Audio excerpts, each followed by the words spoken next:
বাহিনীয়ে ব্ৰাহ্মছ আৰু crystal major জৰিয়তে পাকিস্তানত সন্ত্ৰাসবাদীৰ ঘাটিৰ ওপৰত আক্ৰমণ চলায় আৰু ইতিমধ্যে সকলোৱে স্বীকাৰ কৰিছে যে 70 জন সন্ত্ৰাসবাদীৰ মৃত্যু হৈছে আৰু 60তকৈও বেছি সন্ত্ৰাসবাদী আহত হৈছে।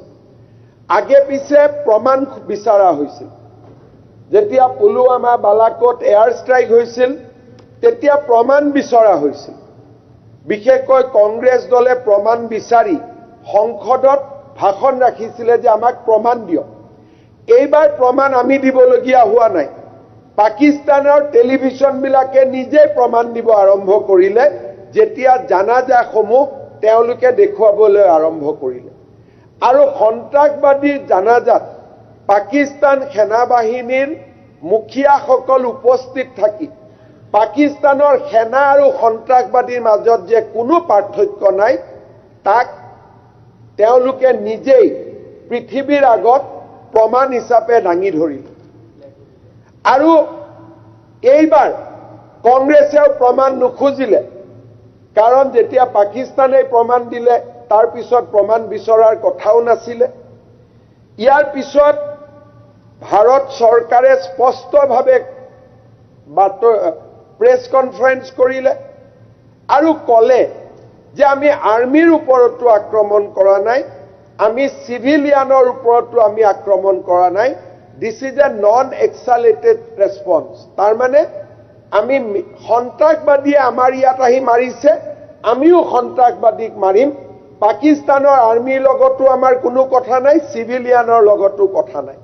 অৰ্থাৎ ভাৰত চৰকাৰে পাকিস্তানক যুদ্ধলৈ নাহিবৰ বাবে এটা সতৰ্কবাণী প্ৰেৰণ কৰে। কিন্তু ইয়াৰ পিছত পাকিস্তানৰ ফালৰ পৰা প্ৰত্যাক্ৰমণ কৰা হয়। S-400ৰ কথা আলোচনা হৈছে, কেনেকে প্ৰত্যেকটো মিছাইল আৰু ড্ৰোন আমাৰ S-400 আমাৰ আকাশ ইণ্ডিজেনাছ আকাশৰ পৰা কেনেকে নিউট্ৰেলাইজ কৰা হৈছিলে তাক আমি টেলিভিছন আৰু আন ধৰণে আমি দেখা পাইছিলোঁ। ইয়াৰ পিছত পাকিস্তানৰ আক্ৰমণৰ প্ৰত্যুত্তৰ হিচাপে আমি হাই প্ৰিচিছন এয়াৰ ষ্ট্ৰাইক কৰোঁ। 9খনকৈ পাকিস্তানৰ এয়াৰ বেছ আমি চূৰ্ণ বিচূৰ্ণ কৰোঁ। পাকিস্তানে আত্মসমৰ্পণ কৰে আৰু ভাৰতবৰ্ষই প্ৰথমৰ পৰাই যুদ্ধ কৰিব বিচৰা নাছিল। ভাৰতবৰ্ষৰ যুদ্ধ আছিল সন্ত্ৰাসবাদৰ লগত। ভাৰতে ক'লে যে ঠিক আছে, আমি কিছুদিনৰ বাবে যুদ্ধ বন্ধ ৰাখিম, কিন্তু ট্ৰেড আৰু টক একেলগে নহ'ব, টেৰৰ আৰু টক একেলগে নহ'ব। প্ৰধানমন্ত্ৰী ডাঙৰীয়াই জনতাৰ সন্মুখলৈ আহি ৰাষ্ট্ৰৰ সন্দেশ দিলে, ৰাষ্ট্ৰলৈ বাৰ্তা পঠিয়ালে আৰু প্ৰধানমন্ত্ৰী ডাঙৰীয়া আৰু ভাৰতৰ বৈদেশিক পৰিক্ৰমা দপ্তৰে স্পষ্ট কৰি দিলে যে এইটো ভাৰত আৰু পাকিস্তানৰ মাজত হোৱা বুজাবুজি, ইয়াত তৃতীয় দেশৰ কোনো ভূমিকা নাই। এতিয়া প্ৰশ্ন আহিলে, গোটেই কংগ্ৰেছ দলৰ ইতিহাসত বহুবাৰ সন্ত্ৰাসবাদীয়ে আমাক আক্ৰমণ কৰিছে, কিন্তু পাকিস্তানৰ মাটিত গৈ সন্ত্ৰাসবাদীক প্ৰত্যাক্ৰমণ কৰাৰ উদাহৰণ আমাৰ ৰাষ্ট্ৰৰ ইতিহাসত নাই। 26/11ৰ পিছতো অপাৰেশ্যন পৰাক্ৰম আৰম্ভ কৰিও পাকিস্তানত আক্ৰমণ কৰাৰ সাহস কংগ্ৰেছ দলে গোটাব নোৱাৰিলে। আজি আমি দুখ পাওঁ যেতিয়া কংগ্ৰেছ দলৰ নেতাই কয় নৰেন্দ্ৰ চাৰেণ্ডাৰ। নৰেন্দ্ৰ মোদীয়ে যুদ্ধ কৰিব যোৱা নাই, যুদ্ধ ভাৰতৰ সেনাই কৰিছে, ভাৰতৰ স্বাভিমানৰ কাৰণে যুদ্ধ কৰিছে। 26 গৰাকী বিধৱা মানুহৰ কপালৰ পৰা ক্ষীৰৰ সেন্দুৰ মচি দিয়াৰ প্ৰতিশোধ ল'বলৈ ভাৰতৰ সেনাবাহিনীয়ে পাকিস্তানক আক্ৰমণ কৰিছে। কোনোবাই সোধে নেকি যে আপোনাৰ কিমান ক্ষতি হ'ল? আমিতো ক্ষতি যদি হৈছেও লুকাই ৰখাটো হৈছে ভাৰতৰ দায়িত্ব। কিন্তু আমাৰ নেতাই কৈছে নহয় ক্ষতিটো প্ৰথম হোৱাৰ কথাই নাই যদি মই ধৰি লৈছো ক্ষতি হৈছে তাক আমি কম নেকি যাতে পাকিস্তানৰ টিভিত ওলাই থাকিব পাৰে পাকিস্তানে আজিলৈকে স্বীকাৰ কৰিছে নেকি পাকিস্তানৰ কেইখন এয়াৰপ্লেন ভাৰতে শ্বটডাউন কৰিলে পাকিস্তানে আজিলৈকে তেওঁলোকৰ ফুটেজ দেখুৱাইছে নেকি অৰ্থাৎ ৰাহুল গান্ধীক লাগে যে কেইখন যুদ্ধ জাহাজ পাকিস্তানে ক্ষতি কৰিল তেওঁক এইটো নালাগে যে ভাৰতে পাকিস্তানত কি ক্ষতি কৰিল তেওঁক এইটো উত্তৰ আজিলৈকে কোনোবাই যদি সুধিছে মোক ক্ষমা কৰিব যদি মই ভুল কৈছো অন ৰেকৰ্ড ৰাহুল গান্ধী আজিলৈকে সোধা নাই মোদী আপুনি পাকিস্তানত কি কি কৰিলে আমাক হিচাপ দিয়ক আমি হিচাপ দিলো এটা তেওঁ সুধি আছে যে আমাৰ কি কি ক্ষতি হল হিচাপ দিয়ক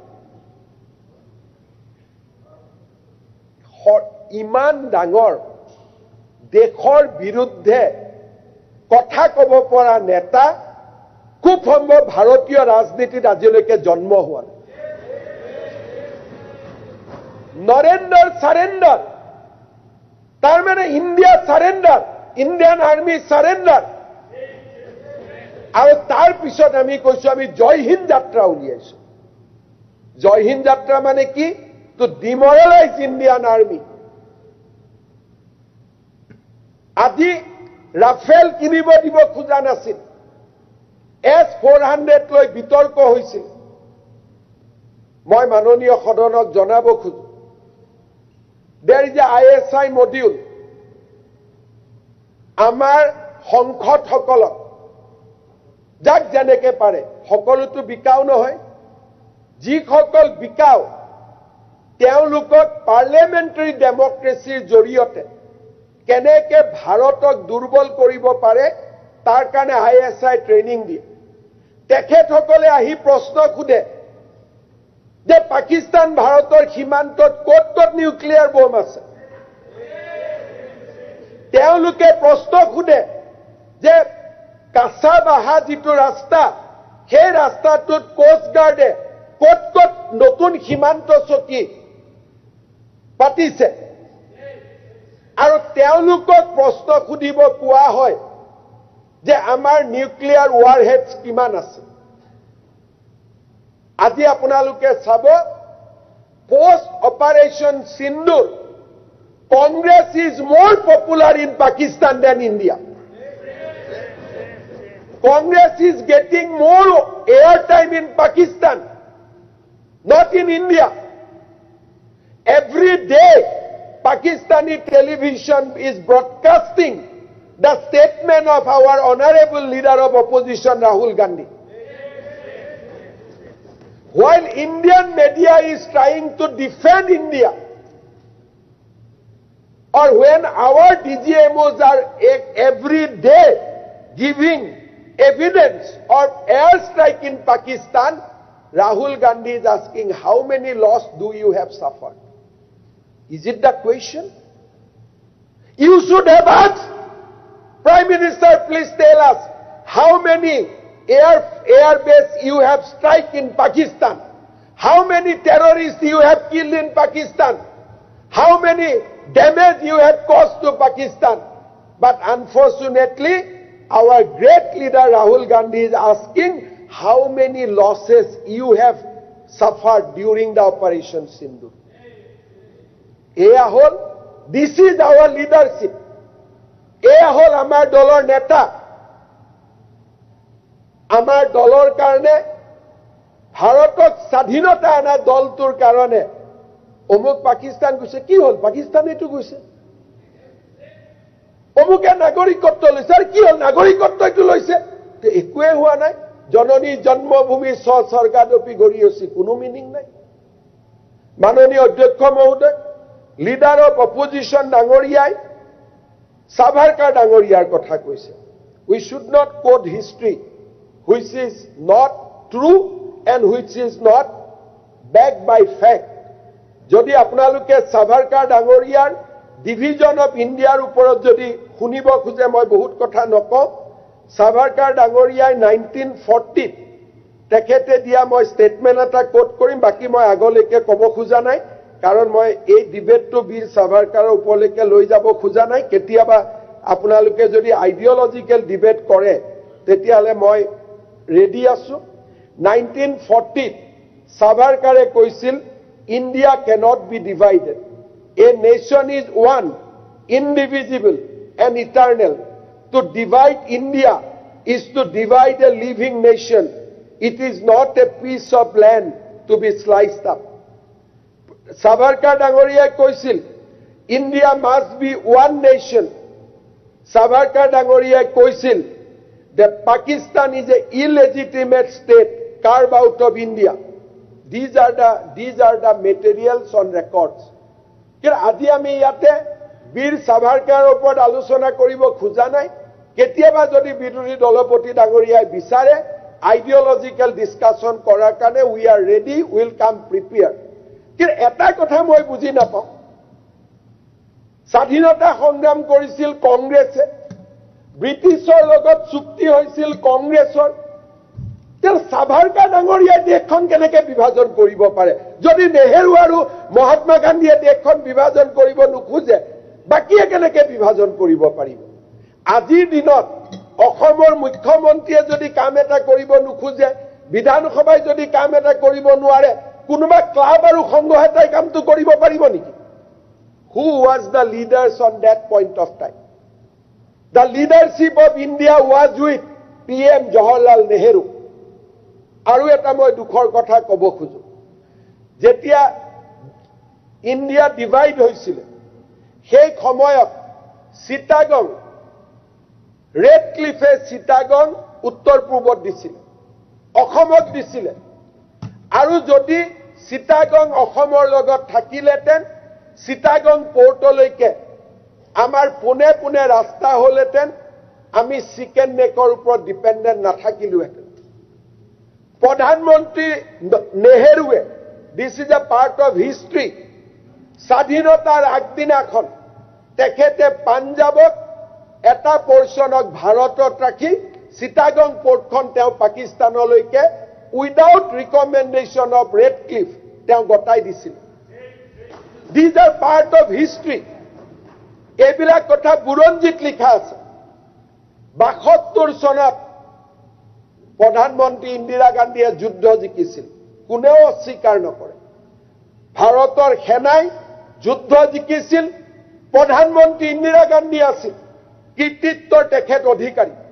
Kintu juddho jikar pisot ভাৰতে যিমান পাকিস্তানৰ সেনা বাহিনী গ্ৰেপ্তাৰ কৰিছিল গুটেই বিলাকক পাকিস্তানক উভতাই দিয়া হৈছিল 93,000 POW was handed over to Pakistan but 9 Indian POW আজিও এইখন ভাৰতলৈ ঘূৰি আহিব পাৰা আজিও we gave 93,000 POW back to Pakistan but we could not secure 9 POW from Pakistan till today. ইয়াৰ ওপৰত সিনেমা হৈছে, ইয়াৰ ওপৰত কিতাপ লিখা হৈছে, আপোনালোকে তাক কেতিয়াবা পঢ়িব আৰু যেতিয়া ইয়াতে ডিসকাশন হ'ব তাত আমি এই কথাবোৰ কম। আজি কোনখন যুদ্ধত জিকিলে? বাংলাদেশ আমি নিৰ্মাণ কৰিলো।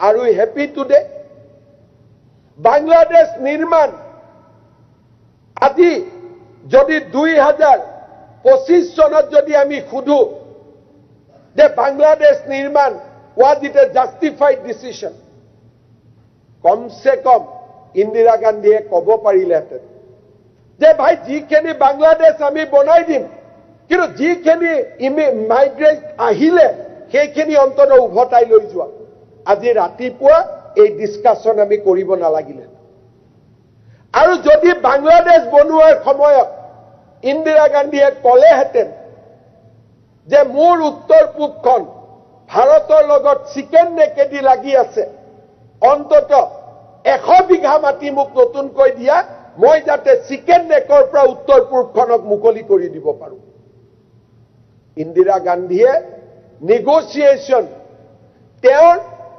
যুদ্ধ জয়ৰ কৃতিত্বৰ কাৰণে কৰিলে কিন্তু সেই নেগোসিয়েশন ভাৰত আৰু অসমৰ কাৰণে নাছিলে যদি চিকেন নেক নোহোৱা হৈ গ'লহেঁতেন, মাত্ৰ কেই কিলোমিটাৰ মাটি যদি বাংলাদেশৰ পৰা আমি আনিলোহেঁতেন, লাগিলে তাৰ বিপৰীতে অসমৰ বা উত্তৰ পূৰ্বৰ আন এক অঞ্চল বাংলাদেশক যদি গতাই দিলেহেঁতেন, এক্সচেঞ্জো যদি হ'লহেঁতেন যে 100 কিলোমিটাৰ ইয়াত লওক, 100 কিলোমিটাৰ উভতাই লওক, আজি আমি ঘূৰি ঘূৰি বেংগল আৰু ভাৰতলৈকে যাব নালাগিলেহেঁতেন। CA আন্দোলনৰ সময়ত মানুহে আমাক ধমকি দিব নোৱাৰিলেহেঁতেন যে তোমালোকক উত্তৰ পূবক ভাৰতৰ পৰা চিকেন নেকেদি কাটি দিম।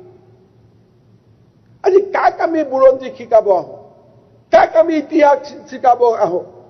The victory of Indian armed forces has been betrayed. This is the part of history. আৰু আজি ৰাহুল গান্ধীয়ে কয় নৰেন্দ্ৰ সাৰেন্ডাৰ। কেনেকৈ কথা ক'ব পাৰে? যিবিলাক মানুহে দেশৰ বাবে, যিসকলে দেশৰ বাবে চিন্তা কৰিব নোৱাৰে, আজি আমেৰিকাত যায়, লণ্ডনত যায় আৰু ভাৰতবৰ্ষৰ বিৰুদ্ধে যিমান কথা ক'ব পাৰে, আমাৰ ইলেকশ্যন কমিশ্যন বেয়া, ইনষ্টিটিউশ্যন বেয়া, ইলেক্ট্ৰনিক ভোটিং মেচিন বেয়া, তেতিয়াহ'লে কাগজৰ বেলটত এইবাৰ কংগ্ৰেছ কিয় হাৰিলে? ইমান দিনে কৈ আছিল যে EVM-ত আমি হৰুৱাম, এইবাৰতো পঞ্চায়ত মই জানি বুজি কাগজত কৰোৱাইছিলো যে মেচিনত কংগ্ৰেছ নাহাৰে, কাগজতো কংগ্ৰেছ হাৰে। আমেৰিকাত কয় যে ইলেক্ট্ৰনিক ভোটিং মেচিনৰ কাৰণে, আৰু কয় ভোটাৰ তালিকা মহাৰাষ্ট্ৰত গণ্ডগোল হৈছে। अरे कोई महाराष्ट्र में वोटर तालिका का गड़बड़ी नहीं हुआ है, आपका समय से ही, कांग्रेस का समय से ही जितना वोटर लिस्ट ने घपला किया, आप लोगों ने असम में घपला किया। আজি এইবিলাক কথা কৈ লাভ নাই। আজি আমি এটা কথা জানিব লাগিব যে আমি চাৰিওফালৰ পৰা আমি এটা বিশেষ চক্ৰৰ মাজত আজি সোমাই পৰিছো। অসমৰ ভৱিষ্যতৰ কাৰণে, ভাৰতৰ ভৱিষ্যতৰ কাৰণে আমি বহুত কিবা কিবি কৰিব লাগিব।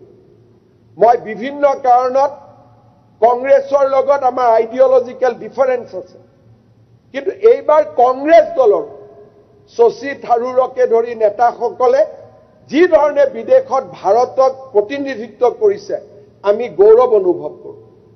আৰু কংগ্ৰেছৰ হলেও আজি মই শশী থাৰুৰক অভিনন্দন জনাইছো। তাত আমাৰ ভালত ভাল বোলাত কোনো অসুবিধা নাই। The way Shashi Tharoor represent India in the foreign soil, it is one of the good example of democracy.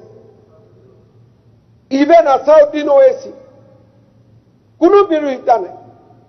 In the time of need, in the time of crisis, whether it is Asauddin Owaisi, whether it is a Supriya Sole, whether it is a Shashi Tharoor, they stand for India. But unfortunately, Rahul Gandhi could not stand for India. He betrayed the armed forces. Rahul Gandhi betrayed the nation at the most critical period of our history.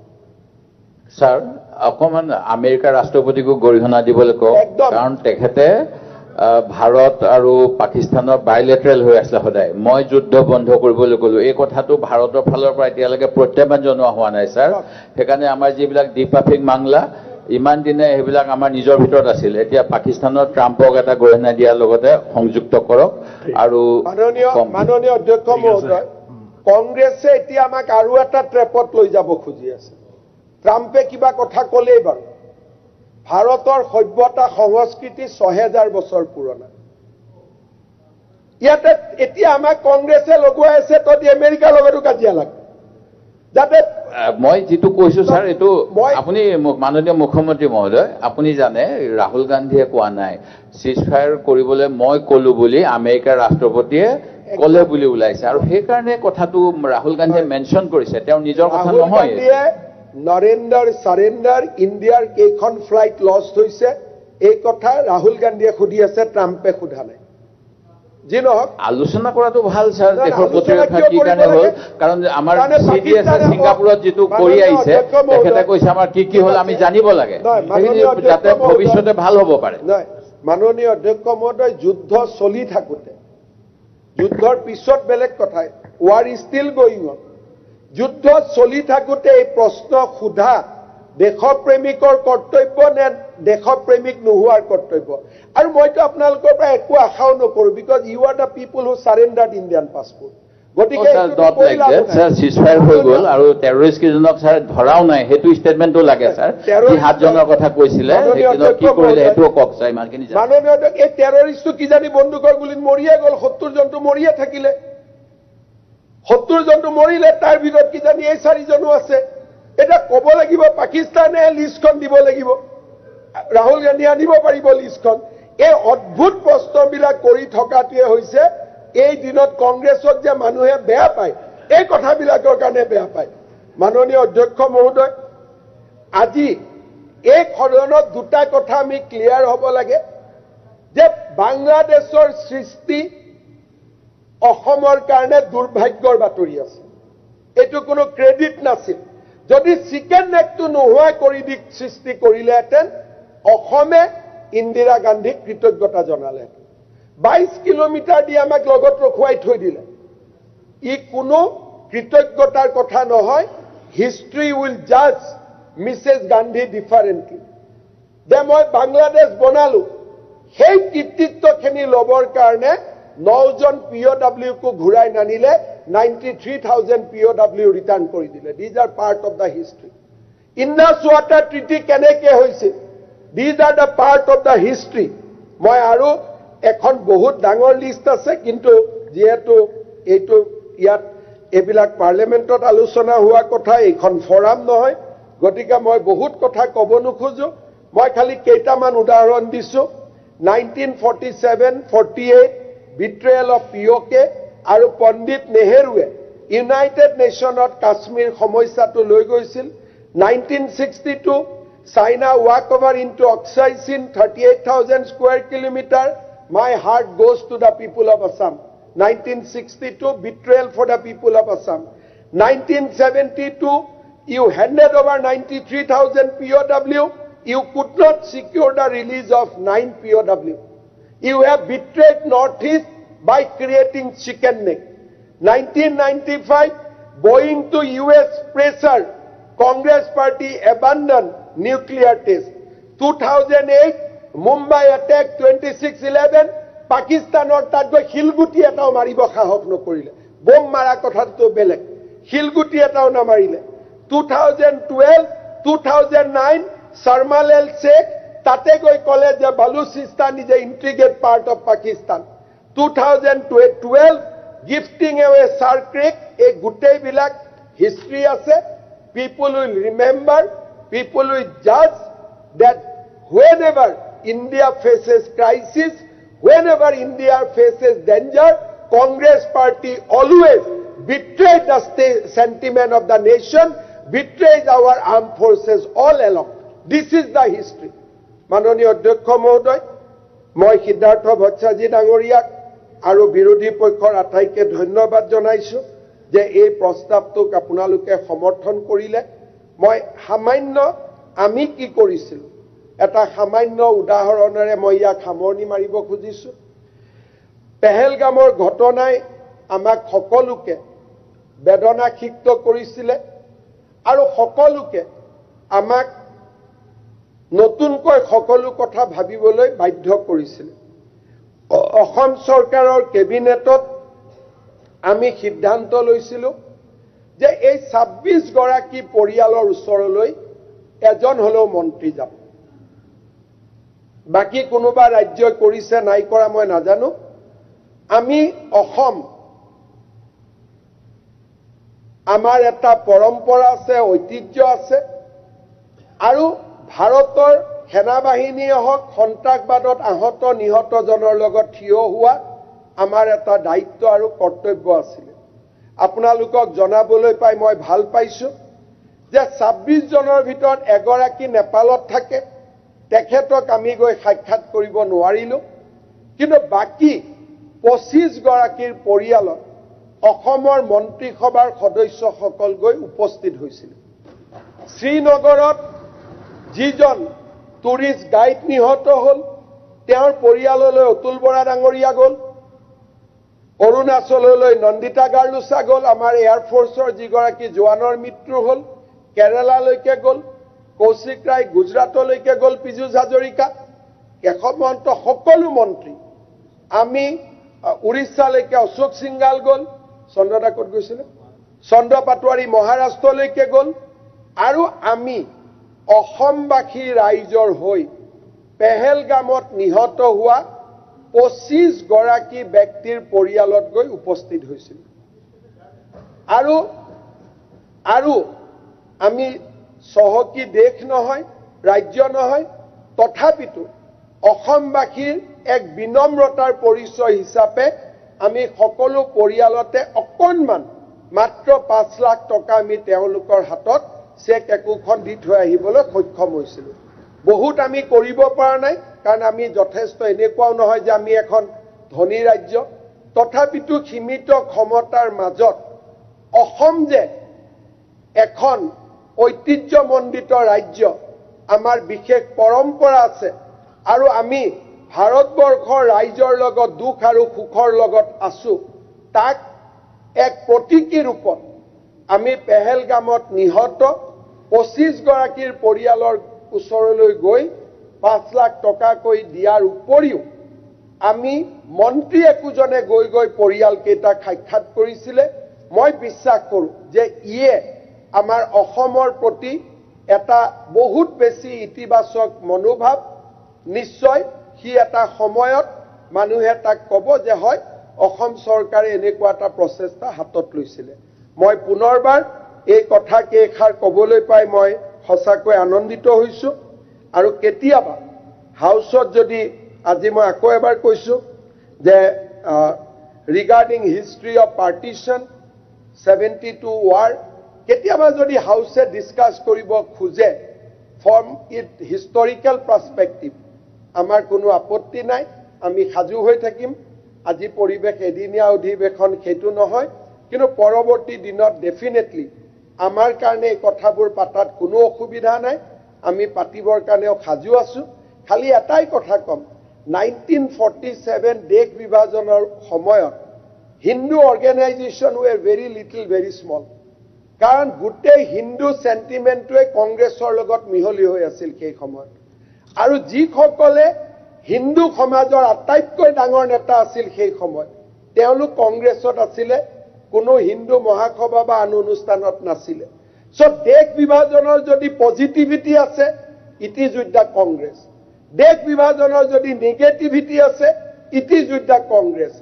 Blame shift কৰি আমি আমাৰ ঐতিহাসিক দায়িত্বৰ পৰা মুক্ত হ'ব নোৱাৰো। India was partition against the advise of Mahatma Gandhi. তাতকৈ আৰু এটা শব্দও বেছি ক'ব নালাগে। Mahatma Gandhi has advise that India should not be partition.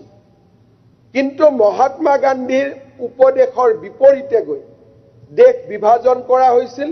আৰু আজি তাৰ সমস্যা ই অসমৰ বিদেশী নাগৰিকৰ ৰূপতে হওক, কাশ্মীৰত সন্ত্ৰাসবাদীৰ ৰূপতে হওক, ভাৰতত চলোৱা সন্ত্ৰাসবাদৰ আক্ৰমণৰ ৰূপতে হওক, প্ৰতিদিনে আমি অনুভৱ কৰোঁ যে দেশ বিভাজনৰ সিদ্ধান্ত আমাৰ বাবে আশীৰ্বাদ নে অভিশাপ, এই কথাবিলাক নিশ্চয় সময়ে আলোচনা কৰিব, সময়ে তাৰ উত্তৰ দিব। আৰু অসমত পৰা প্ৰভাৱসমূহৰ বিষয়েও নিশ্চয় ইতিহাসে আলোচনা কৰিব। পুনৰবাৰ সিদ্ধাৰ্থ ভট্টাচাৰ্যক ধন্যবাদ জনাই সকলোকে এই প্ৰস্তাৱ গ্ৰহণ কৰাৰ বাবে মই মোৰ ধন্যবাদ জনাই মই মোৰ বক্তব্যৰ সামৰণি মাৰিছোঁ। মাননীয় অধ্যক্ষ ধন্যবাদ। এষাৰ কথা আছে ছাৰ, খালি ছাৰ এই যিখিনি কথা কৈছে ছাৰ যে মানে অসমক এৰি দিছিলে, এই কথাটো ছাৰ সত্য নহয়। গুৱাহাটী বা ৰেডিঅ' ষ্টেচনৰ যিখিনি গোটেই কথাখিনিক লৈ পেলাই এটা আলোচনা দিলে ভাল হ'ব, তাত প্ৰকৃত কথাখিনি ওলাব। দ্বিতীয়তে ছাৰ যিটো US 7 ফ্লিটক